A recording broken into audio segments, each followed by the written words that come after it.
No quinto e último vídeo sobre restauração ecológica, eu falo sobre o uso de estacas, tanto para restauração quanto para o uso como cercas vivas. Como última técnica alternativa, que é o uso de estacas e cercas vivas, né? Então, por que usar estacas na restauração, se isso é possível e tal? Primeiro, muitas vezes isso é usado, estacas de plantas ou os mourões de cerca, na verdade, muitas vezes, dependendo da espécie, eles podem rebrotar. E isso já pode gerar uma diferença na paisagem, né? Criar uma paisagem com mais árvores já pode ser uma forma de melhorar um pouco a condição de alguns ambientes. Então, aqui tem um exemplo da cerca em si, que a gente vê os mourões de cerca rebrotando.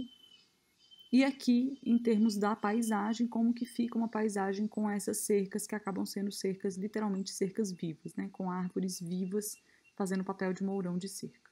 E aí a ideia de se pensar usar estacas como propágulo, né? Como a forma de introdução de novos indivíduos. Os custos disso são menores do que até de coletar sementes ou de usar sementes para fazer mudas que vão para o viveiro, etc.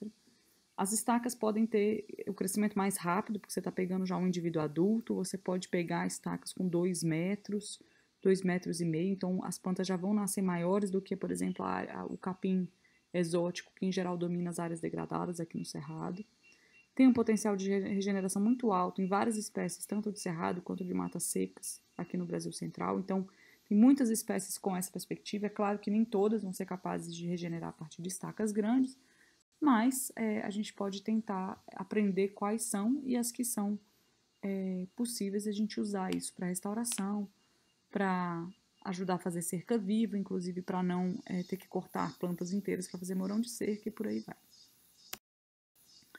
Então isso aqui é um resultado de alguns estudos preliminares, considerando plantas que brotaram tanto do caule quanto da raiz aqui no Cerrado, e a gente vê que tem algumas espécies que têm altíssima capacidade de rebrota a partir do caule ou da raiz.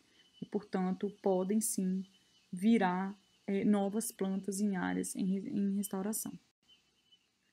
Essa capacidade vem do grande investimento de plantas do Cerrado na sua parte radicular, né? Então aqui tem um exemplo de uma planta que na verdade é a rebrota de uma raiz. Provavelmente essa raiz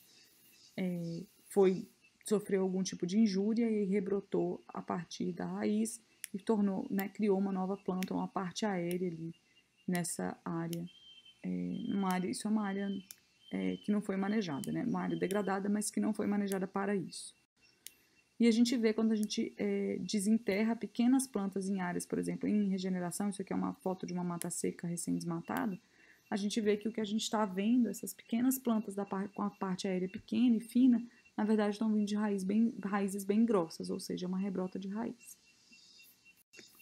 E há experimentos para a gente ver isso. Então, tem lugares em que a gente tem uma densidade de estacas muito grande, você pode cortar algumas, desbastar um pouco essa vegetação e ver se a partir dessas a gente consegue fazer novas plantas. Isso aqui é simplesmente uma foto de um experimento, né, de uma aroeira que foi tirada a estaca e colocada em viveiro, e você vê que 25% das estacas, 23% das estacas rebrotaram e poderiam, portanto, dar origem a novos indivíduos. Então, é um custo relativamente baixo para você conseguir aroeiras de mais de 2 metros de altura, por exemplo. Você poderia usar isso como uma cerca. Só mais uma forma de usar e introduzir propágulos para restauração, recuperação e reabilitação de áreas degradadas. E mesmo uso, né, em áreas de produção.